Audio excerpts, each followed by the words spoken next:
गोलियां मुंबई में चल रही थी। गिनती पाकिस्तान में बैठे आतंकी कमांडर कर रहे थे।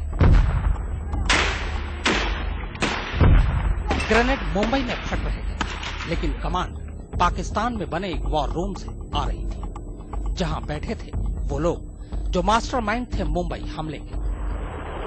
हमारे ऊपर हेली आ गया, मेरा घर है इधर लगाओ। मुंबई के आतंकवादियों के फोन 24 घंटे पाकिस्तान में आतंक के इस वॉर रूम से जुड़े रहे।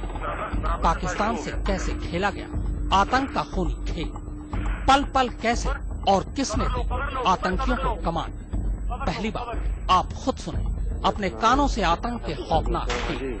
मुझे फायर लग गए। कहाँ लगा?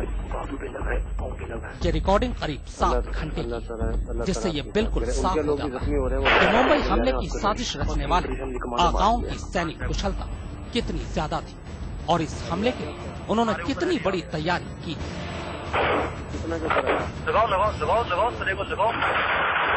आज तक पर सुनिए पहली बार दहशत के शैतानों की खौफनाक आवाज़, जिनसे आज बहुत से राज खुल सके। सेना जैसी कुशलता से ये हमले कैसे किए गए, कमांड देने वालों में जुंदर, काफा, वसी और बुजुर्ग कौन है? 3 दिनों तक क्या हुआ पाकिस्तान में बने वॉर रूम में? क्या सचमुच ये आवाजें किसी स्टेट एक्टर की तरफ इशारा करती हैं? तो पेश आतंकियों और उनके आकाओं के बीच फोन पर हुई बातचीत 7 घंटे की रिकॉर्ड। ग्रेनेड तो है ना आपके पास बहुत ग्रेनेड है, तो आप इस्तेमाल कर रहे हैं ना।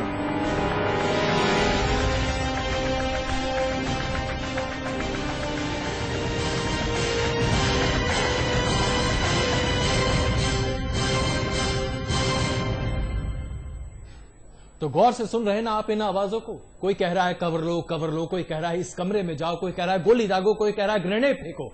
जी हां, ये सारी आवाजें फोन पर आ रही थी और पाकिस्तान से आ रही थी उन आतंकवादियों के कानों में फोन के जरिए जो मुंबई में कहर बरपा रहे थे। 60 घंटे तक यह ऑपरेशन चला मुंबई में और इस ऑपरेशन को पूरे देश ने देखा। हम सब कांप उठे, थर्रा उठे, डर उठे, लेकिन यह आतंकवादी अपने मकसद पर बने रहे, क्योंकि इन्हें निर्देश दिया जा रहा था, पल पल बताया जा रहा था क्या करना है। इस 60 घंटे का कुछ सरमाया हमारे पास है। 7 घंटे के ये ऑडियो टेप्स हमारे पास हैं, जिसको हम आपके सामने पेश करने जा रहे हैं, बताने जा रहे हैं कि किस तरीके से इस पूरे ऑपरेशन को अंजाम दिया गया। ये ऑपरेशन किसी भी मिलिट्री ऑपरेशन से कम नहीं था। शख्स बिल्कुल, और जिस तरीके से वो आपस में बातचीत कर रहे थे उससे साफ जाहिर था कि एक खास टीम आतंकवादियों को कमांड देने के काम में लगी थी। ठीक वैसे ही जैसे जंग के वक्त सेना के आला अफसर बैठकर रणनीति बनाते हैं और फौज के दस्तों को आगे की रणनीति बताते हैं, यही हो रहा था मुंबई हमलों के दौरान पूरे 60 घंटों तक। पर सवाल यह है कि आतंकवादियों के वार रूम की कमान किसके हाथों में? बिल्कुल तमाम ऐसे सवाल हैं। सवाल यह भी है कि आतंक के वॉर रूम में आखिर कितने लोग बैठे हुए थे, वो कौन लोग थे?